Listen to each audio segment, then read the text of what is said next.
Well, hello, pop pickers, and welcome back to. Are we calling this series 2? Oh, yeah, I'm not calling it season 2. The return of the return. Series 2. I quite like series 2 as a thing, right. Or the summer season. Oh yeah, well I think we started about this time last year anyway, so Right. Kind of works as a. Okay. All right, series 2 it is. Series 2 it is. Hello everybody, welcome to ALBUMBLE, the podcast where we review albums. I think that'll do, to be honest. Yeah, okay. Yeah, where we review albums. We have a good poke around inside an album. Oh, yeah. Rude. Using our specialist tools. Yes, we had to stop it. What? Our ears? Yes. And eyes. Some headphones. And yes. And quite a lot of Discogs. Yes. Yes. As was revealed today. No? Well, no, as was evident on the last series. Yes. It's good to have a little mooch around, isn't it? Yes. See what you can find. Yes. There we go. In the shadows. So if you didn't join us for Where were you? No, calm down.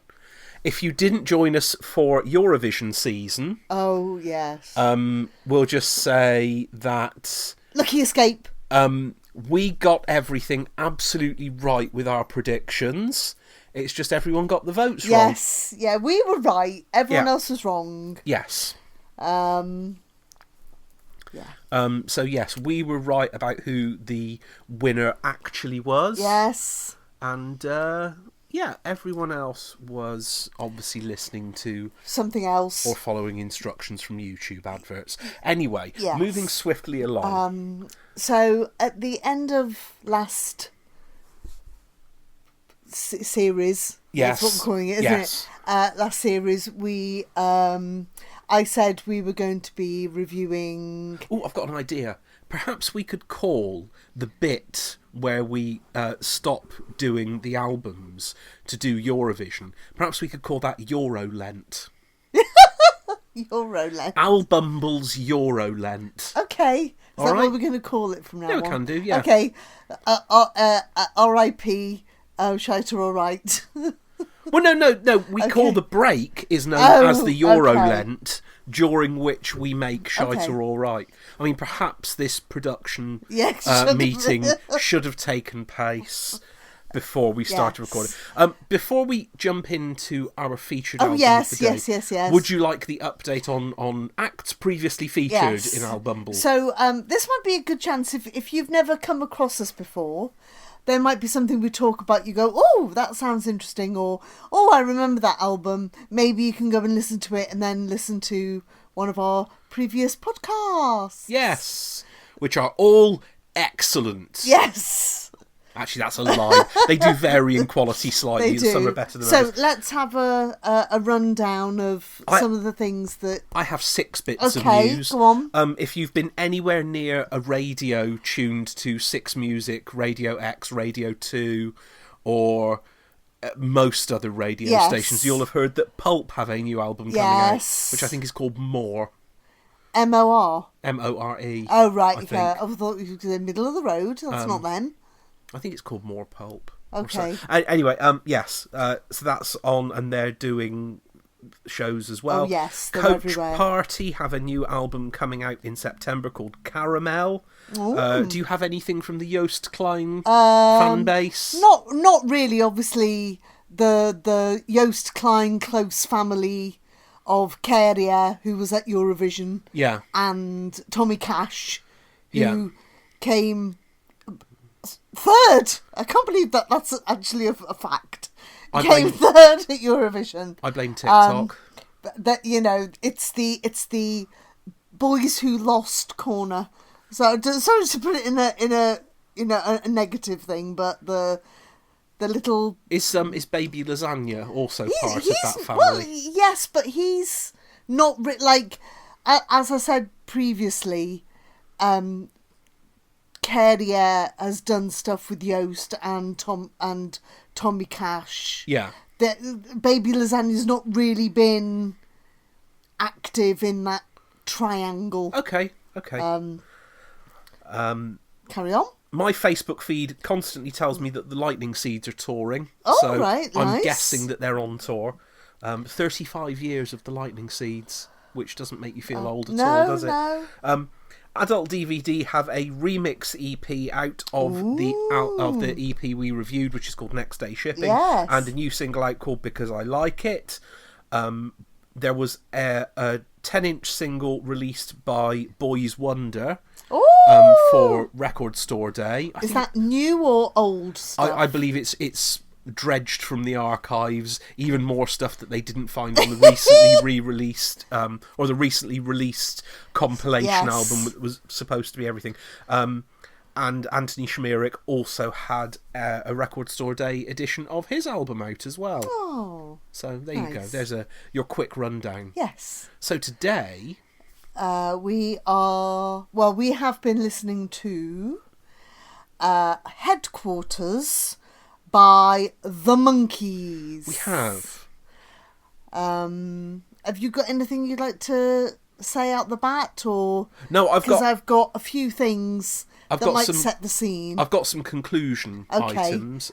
I'll do the beginning and you do the end. Go on then. So this was released in 1967, and this was their third album of their many that they released.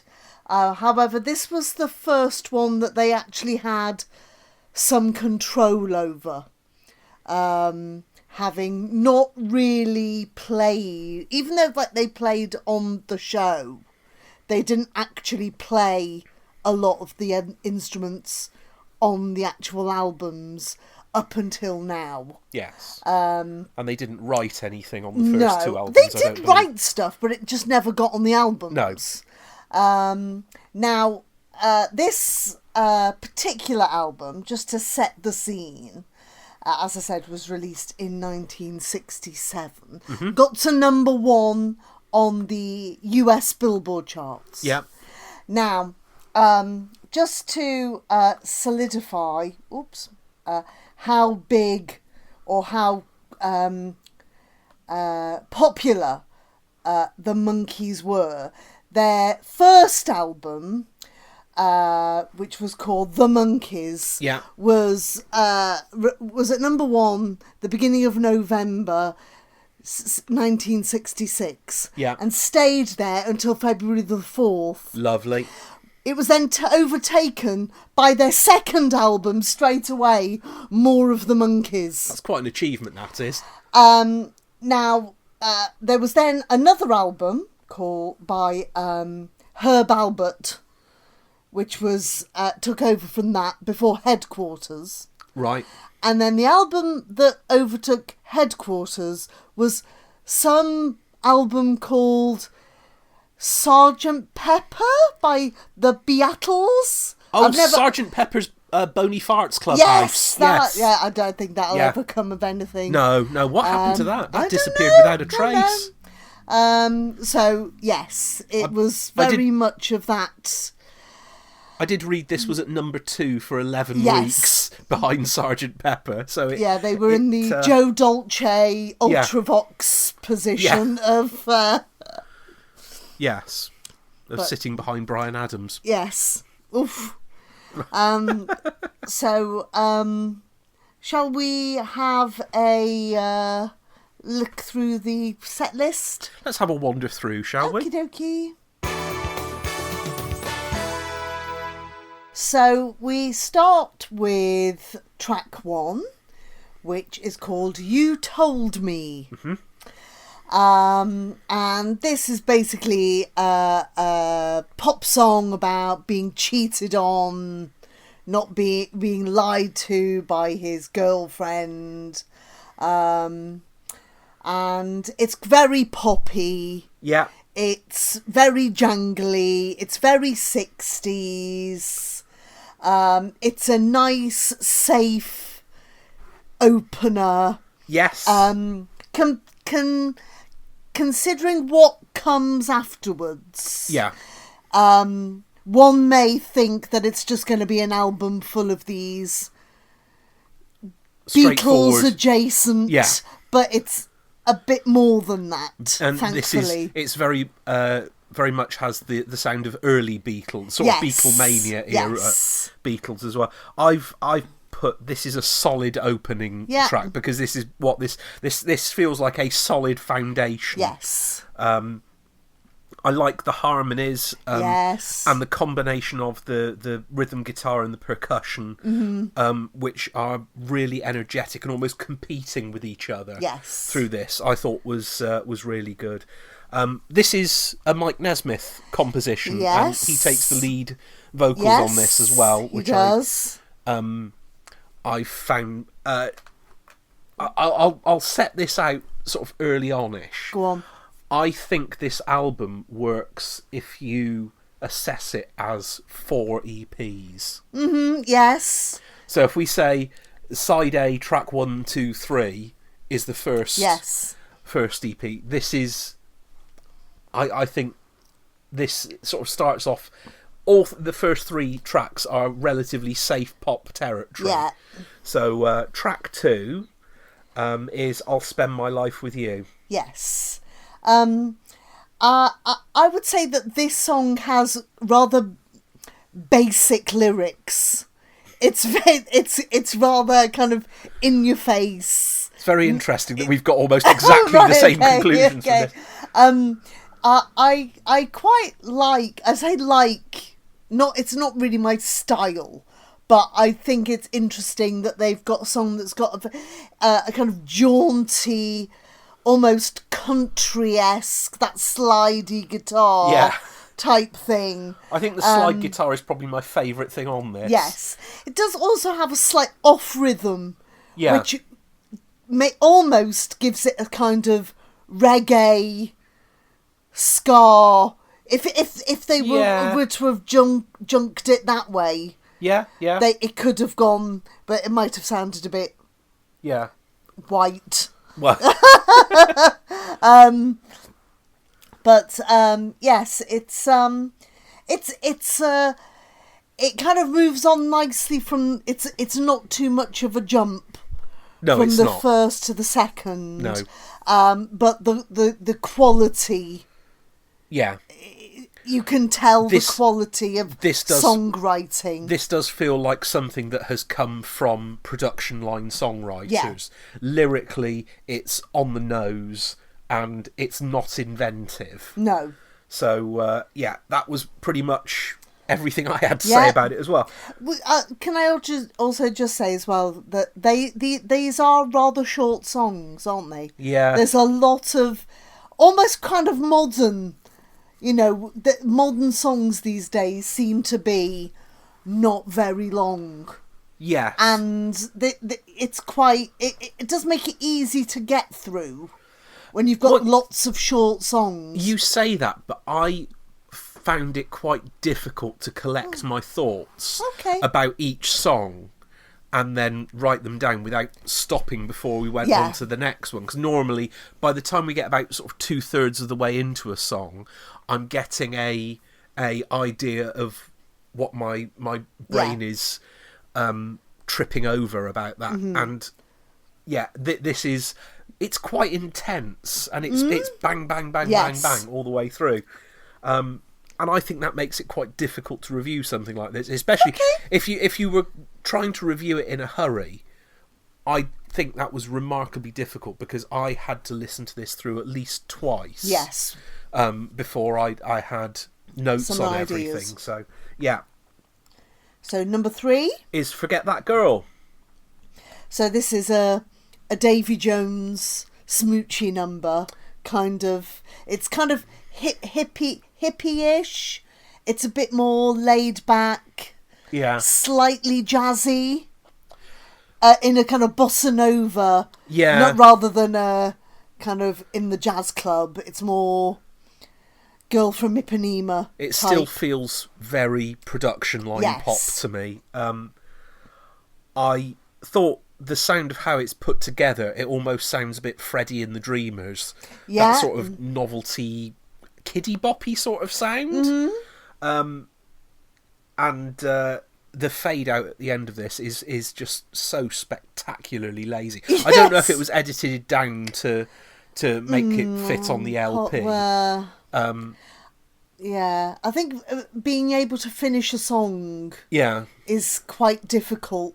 Yeah. If you don't know how to end it. Well, some of the songs on here have got quite good endings. I mean, one of them, I think I've written it down later on, one of them comes to sort of quite a theatrical ending to it. But most of them have a sort of a finish to it. This just sort of could be an excerpt out of something much longer. Yeah. So I wasn't overly impressed with that. But, yeah. We then come on to, as I said, if you think of this as 4 EPs, this is our first intermission. Yes, we have the sorbet. The sorbet, the lady at the front with the little box full of ice creams and little wooden spoons in the lids. Band 6 is track 4. I can only assume there's some significance as to why this is on here. So, did you recognise what they were playing? It sounded vaguely familiar. I don't think it was... So, having done a little bit of research about it, this is how it was described on one review site. Yeah. A loose jam session wherein the Monkees attempt to recreate the Merry Melodies theme song from memory. Okay, right. Which, when you then listen to it back... Yeah. That's what they're trying to do the second time. The first time, it's all over the place. Yes. And then they stop, and then... The second attempt at it. Yeah, sounds... Yes. Because the second bit sounds like it's been done as a jingle for something. Yeah, possibly, yeah. But yeah, I mean, I'm not quite sure why it's there, whether this was to tie in with their TV personas of being jokesters and that kind of thing. Or unless it's done to actually be a separator there between... Maybe. The album. Possibly. How was that? Because this was the version that was widely released originally was not the original intention as to how the album was laid out. And looking at how the album was originally intended to be laid out, I don't think it works. No. Whereas I think this makes a lot of sense. Yes. Track 5 is another Mike Nesmith composition, You May Just Be the One. So, this is a really strong song. It's got a very clear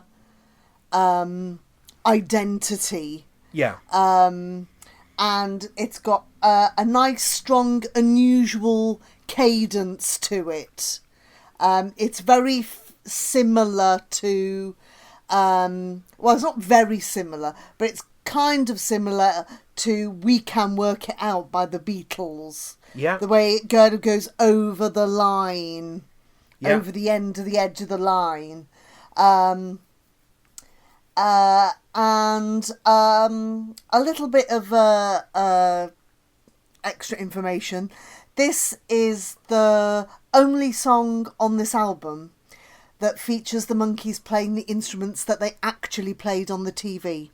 Oh, right, okay. So you've got Mickey DeLenz actually playing the drums. Yeah. The other two actually on the guitars. Yeah. And Davy Jones shaking stuff. I think this is a perfectly formed 2 minutes of 60s pop. Yeah. It is a brilliant song.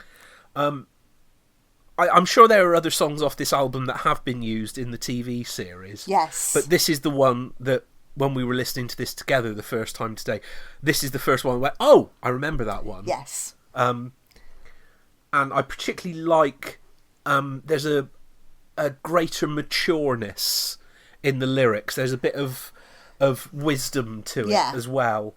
And the lyrics to this are so much above what we heard on particularly tracks 2 and 3. Yeah. So I rate this much, much higher. Yes. So just something I thought. This is probably me not getting the right thing at all. Did you think at all that his voice sounds like Hamish Hawke? Well, I mean, there's it's got a very deep, drolly kind of talkiness that maybe made it feel more modern than what it actually is. Yeah, you could have a point there. It wouldn't be the first parallel I'd draw, but yeah. Okay. I certainly don't disagree with that. Track 6 is Shades of Grey, which has really strong sort of hippie Summer of Love vibes going to it. I think if we accept that the first trio of songs are the 60s pop songs EP, then this trio represents more of an exploration of genres. Mm-hmm. This is sort of, we can do this style, and this style. And that seems to be how this fits together to me. In terms of what I thought of it, I mean, it's perfectly fine. It's not the sort of thing I'd go for, so I will bow to your opinions on it. Again, going from a Mike Nesmith song into something different, it's not actually a bad change of pace, I don't think. It's a kind of folksy Pachelbel's canon. It's about to go into All Together Now by the Farm type. But never really seems to go there. No. I think that, again, the lyrics are quite simple. Yeah. Quite basic. But I think it's actually... That's what it's trying to do. Yeah. It's trying to kind of be kind of reachy-outy and talking about things quite plainly. I like the ending. Kind of the way it kind of peters out. Yeah. With the instrumental. Yeah. That actually works. It's possible to have an ending like that which doesn't fade out, but sort of the song just gradually disintegrates as it goes on. And that shows that there's been some thought about it. Mm-hmm. So the final track on side 1, number 7, is I Can't Get Her Off My Mind, which I thought had a lot of Scott Joplin style ragtime sound to it. Yeah. Which I was quite surprised the first time of hearing that. I think, oh, okay, this wasn't where I was expecting this to go, but fair enough. Let's jump in with both feet here. I put something quite similar. A nice bouncy instrumental. The bass line is quite good. I suggested it almost sounds Chaz and Dave. Well, yeah, with that kind of Brit poppy, almost Supergrass type. Well, it all shares a similar genesis, doesn't it? So that's not really surprising. Yes, and works as a kind of it's the more upbeat side of Davy Jones's vocal.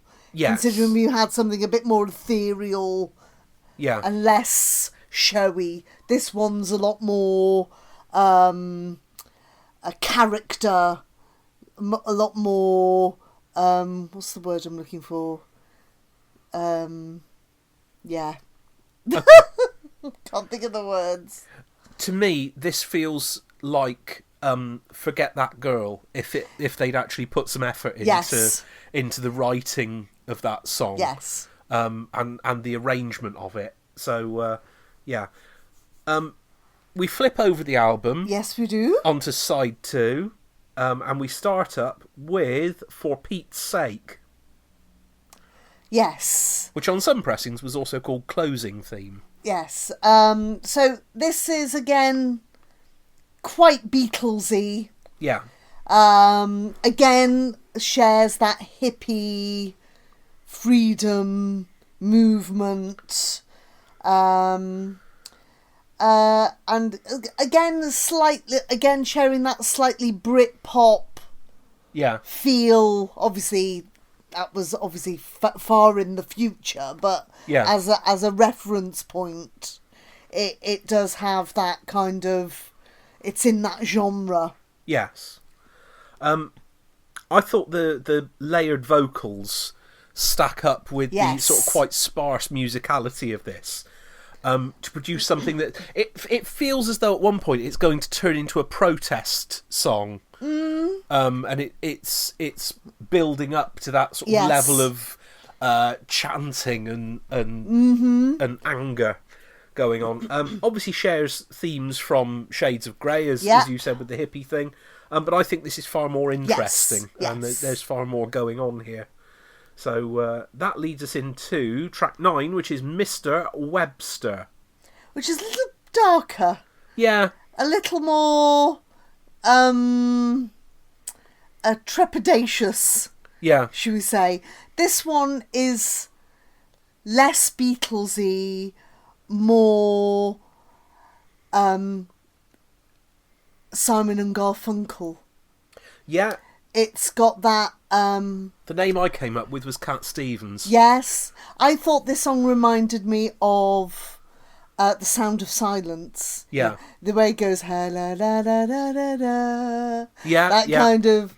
It's the Mr. Webster. Yeah. La, la, la. And the whatever happens to him. We don't really know. But, no. Again, this doesn't really seem to finish. This just seems to stop. Yes, it kind of has a verse and then doesn't tell you what happened. No, we get sort of this little window to set a scene, but then the story isn't explored any further. It's nice to see a different facet. Yeah. That they can do a different style, a slightly different take, a different subject matter. Yes. But it would have been nice to have finished it properly. Yes, I agree.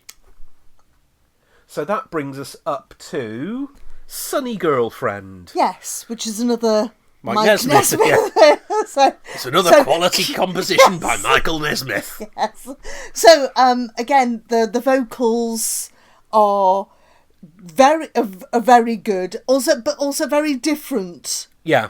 And has a kind of I think this is a more of like a jangly Rolling Stones edge rather than a Beatles. It's a bit more raw, a bit more... I've said it sounds a bit like It's All Over Now. Hello, that's exactly what I've written. I think there's a lot of elements of All Over Now in this. Yes. I think it's basically that's been taken apart a bit and put back together in a slightly different way. I like the skiffle sound in this, and the opening line of "she holds and operates her own sunshine factory" I think is tremendous. But yeah, it does feel very familiar throughout. I think we know why. Yes. So track 11, our second intermission, if you like, is Zilch. Mr. Dabalina, Mr. Bob Dabalina, Mr. Barbalina, Mr. Bob Dabalina. I wish I could do it. I can't do it. I can't get my tongue around those. Interestingly, there are deluxe versions of this where each of the band's own vocal tracks are separated out. And it's really interesting to listen to who gets the giggles and when. Yes.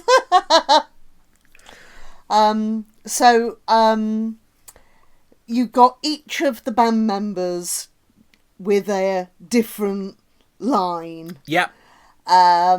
Based on... So do you know where each of the lines come from? I know Mr. Dobalina, Mr. Bob Dobalina was something they overheard at an airport, wasn't it? Yeah. Yes. And then we have the China Clipper calling Alameda. Yeah. Which is apparently from a film called China Clipper. Okay. Or if it's not from China Clipper calling Alameda. Yeah, maybe that's the encapsulation of the whole film in one line. Yeah. Maybe. Then we have Never Mind the Furthermore, the plea is self-defense. Never mind the furthermore, the plea is self-defense. Which is apparently a line from Oklahoma.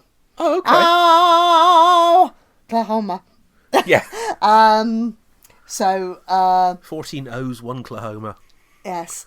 And then we have it is my opinion. No, it is my opinion that the people are intending. Yes. Which sounds political to me. I think this is one that apparently Mike Nesmith made up. Oh right, trying to sound political. Yeah. I don't think it's actually from any particular source. Okay. But yes, they obviously had a bit of fun. Yeah. Doing that. Now, the first time I became aware of this, was on a BBC Three Counties Radio breakfast podcast. Yes. Where the breakfast presenter and his people who he works with, his crew, did their own version of Zilch. Okay, with the same words. I believe so. Yeah, right, okay. I've got to be honest. I'll have to try and go back and find it because I don't exactly know where it is. Okay. This was put into this podcast. No introduction, no explanation of why it was there. They just did the attempt that they had at doing it, and just left it in the middle of the podcast. Okay. Which I thought was genius. Yes. And that was Ian Lee, Catherine Boyle, Kelly Betts, and Justin Dealey. Okay. And yeah, superb. But that was the first exposure I had to this, and then hearing, that's where it came from. And of course it did, because Ian Lee's a huge Monkees fan. So yes, that makes a lot of sense. Yes. Moving on to track 12, which is No Time. So we go back to the very early Beatles, the kind of R&B, you know, I can almost see them coming from Hamburg back to Liverpool. This feels like before they go to Hamburg. Yeah. This feels to me like slightly shambolic pub rock and roll. Great fun, superb energy to it. But yeah, a bit of a yes, ramshackle almost. Anything else on that one, or no? Just thought the piano's very good. Yeah, it just feels a slightly pub feeling. So, number 13 is Early Morning Blues and Greens. So this is kind of the slower song. Yeah. Before the end, the kind of brooding. The come down track. The atmospheric one. Yes. I'd say that this is a slightly jazzy Mamas and Papas feel. Yeah. Leaning again on the Simon and Garfunkel. See, the first track that got me on Mamas and Papas was Shades of Grey. Yes. Because it has just that harmonic soundscape to it. The lyrics are slightly interesting, with some interesting rhymes. Yeah. With sycamore and floor. Yeah. Which, you know. I did wonder if there is some sort of French chanson inspiration going on in here. Yeah. Because there's almost... I'm not sure if Jacques Brel is the right person to be quoting in this, but there's a feeling of that ambient, atmospheric sound with a narrative running over the top of it. Yeah. But yeah... and a very prominent organ solo. That was the Hammond kind of... Well, I don't know if it was a Hammond organ, but it feels like that kind of... But to me, that's the only bit that doesn't fit with the sort of the chanson sound of it. Is you've got this sort of proto-charlatans. Yeah, kind of Procol Harum, going to go into Whiter Shade of Pale. Yeah. Well, I'm trying to think what that's from now. Anyway, I'll come back to that. No, it's not something that obvious. The final track on the album is Randy Scouse Git. Yes. They've met you. And weirdly, as the last song on the whole album, this was the single. Yes. Although it wasn't called this when it was a single in most territories. No, I think having a song called Randiskausgit is very funny, but then renaming it alternate title is even funnier. Yes. It's like somebody's gone to them and said, you can't call it that, you have to come up with an alternate title, and then I'm going, that'll do. Yeah.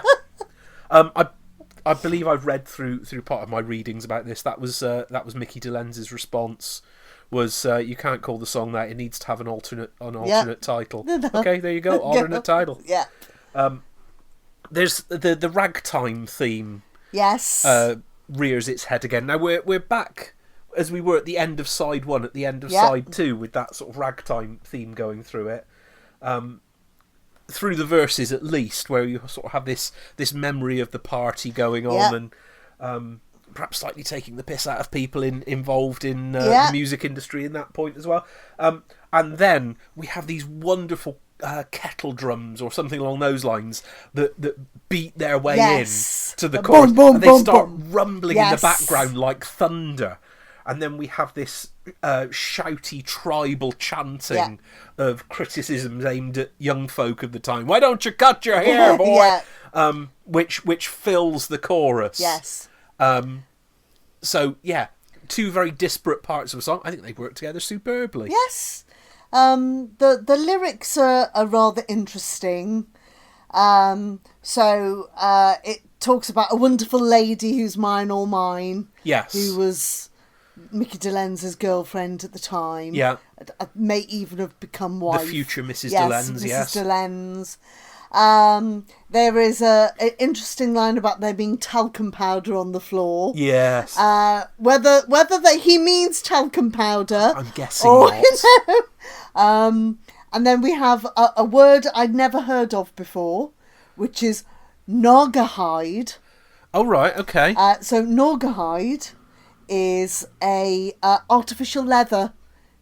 Okay. Which I'd never heard of before. Ooh. Which is rather interesting. And then we have a scat breakdown. Yeah. Which, I mean, it doesn't not work. No. It's kind of a nice break. In this album, I think you'd have to go a long way to find something that didn't work with the within the confines of it. So, So I think that brings us to the end. Yes. Obviously, there are many deluxe reissues, expanded versions of this around. I think some of them go up to about 60 tracks. Flipping heck. So you don't need that many. If you want to go and peruse that sort of thing, then you are most welcome to. But we're just going to stick with the original issue. Yeah. So that brings us to the end of our headquarters. Ooh, yes, it does. I don't know why it was called headquarters. Now, I have a theory. Go on. That there are 4 of them, therefore quarters. Oh, yeah. And because they actually had some influence over it now. Oh, yeah. Was this produced by the headquarters of the band? Okay, yeah. Which might have been that. Because obviously then they went on to produce their slightly out there film called Head. Yes. So whether there was some echo of that in that as well, I don't know. But I could be wrong.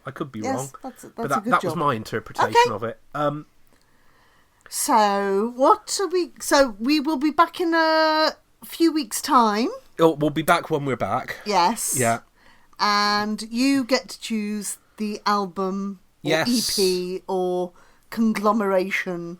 Yes. That we're going to review next time. And I've decided on an album which is a mere 17 years old. Oh, right, okay. I own at least 2 copies of this album. Oh, right. Because they released it with several different covers. Okay. And I think I bought it the second time, forgetting that I had it with the first cover. And the album I've chosen is Party Traumatic by the Black Kids. Okay. Which is from 2008 and features the hit songs Look at Me When I Rock With You and Hurricane Jane and I'm Not Going to Teach Your Boyfriend How to Dance With You. Okay. And yes, we'll have a listen through to that. We will have a listen. So if you want to join in the fun, you can listen to the album and then make your own notes and then see if yours align with ours. Yeah. And then, of course, if you want to get in touch with us, you can find us at ALBUMBLE. Yeah. On the Twitter. We don't call it whatever it's called. No, it's Twitter. Twitter, yeah. And you can find us on Blosky. Yeah, you can find us everywhere. We're on Nextdoor. What the hell's that? Oh, don't you remember? Have you been exposed? Nextdoor is like the local Facebook group thing. Oh, okay. But it tends to get a bit fash on there. So all right, okay. We're available on parish notice boards. Yeah. The newsagent's window. Yeah. And in a flyer through your letterbox. Yes, and we're also available on a little tab of paper at a student freshers event. We'll give you a free pen. So you can give us a follow. Yeah. Share. A virtual hug. Share or shaft. Yeah. We're not asking for Patreons, are we? No, we don't need that. No, go and find somebody who's more deserving of it. Go to Bandcamp, find some music you like, buy it. Yes. That's there you go. That's my message for today. Right, we will see you in the middle of June. June, yes. And with our review of, what was it again? Party Traumatique. Party Traumatic. Or, I don't know whether it's traumatic or traumatique. Traumatique? Hold on, no, it's just traumatic. Oh, right, we were all right. It's because they spell party strangely. Oh, how do they spell party? Partie. Oh, yeah, like party. Yeah. Oh, but they're an indie band. They're allowed to do things like that. Right, we will come back in a few weeks' time. Yeah, with our review of that. Thank you for joining us. Bye bye.